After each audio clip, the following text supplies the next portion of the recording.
ပါဝါကစ်တရားအများနဲ့တော့မလို့ဘူးဗျဒါပေမဲ့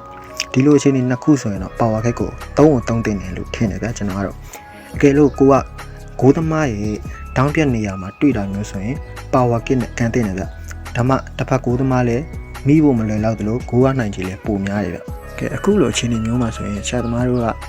ကိုတစ်ဖက်ဂိုးသမားကိုကပါဝါကစ်နဲ့သာကန်ကြည့်လိုက်ဗျကန်တဲ့အခါကျရင်အမှကျွန်တော်ပြထားသလိုပဲပါဝါကစ်နဲ့ကန်တော့ဂိုးသမားလည်းဘာမှမတတ်နိုင်တော့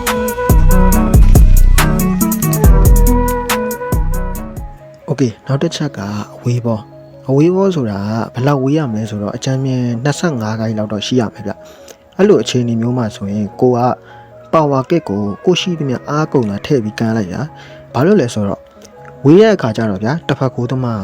ကကိုယ့်ရဲ့ကန်လိုက်တဲ့ဘောလုံးကိုဖမ်းမှုအချိန်ပိုရနိုင်တယ်ကိုကပါဝါကစ်နဲ့ကန်လိုက်တဲ့အတွက်ကြောင့်တစ်ဖက်ကိုသမားလည်းဗျာ surprise ဖြစ်ပြီးတော့ကိုယ့်ရဲ့ဘောလုံးကိုမဖမ်းနိုင်တော့ဘူးပေါ့ဗျာဒီတော့အဲ့တော့ကိုရနိုင်ကြီးပိုများတယ်ပေါ့ဗျာ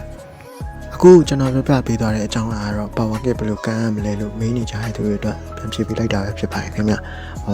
တခုကျွန်တော်ထပ်ပြီးတော့သတိပေးပြစီကျွန်တော် pro player လုံးဝမဟုတ်ပါဘူးခင်ဗျာကျွန်တော်ဆရာတယောက်လည်းမဟုတ်ပါဘူးကျွန်တော်ဒီတိုင်းဝါသနာပါလို့ sharing ပြန်လုပ်ပေးခြင်းတတ်ပါခင်ဗျကျွန်တော်ရဲ့ channel လေးကိုလည်း like and follow လုပ်ပြီးကျွန်တော်အားပေးလို့ရပါတယ်ကျွန်တော်ဘောလုံးနဲ့ပတ်သက်တဲ့အကြောင်းအရာတိုင်းကိုကျွန်တော်တင်ပေးနိုင်အောင်ကျွန်တော်ကြိုးစားနေပါတယ်ခင်ဗျမူရင်းတင်ဆက်သူတွေကိုလည်း credit အပြည့်အဝပေးပါတယ်ကျွန်တော်ကနောက်ခံအတန်ပဲပါဝင်ပြီးတော့ပြပြပေးရဖြစ်ပါတယ်ခင်ဗျကျေးဇူးပါ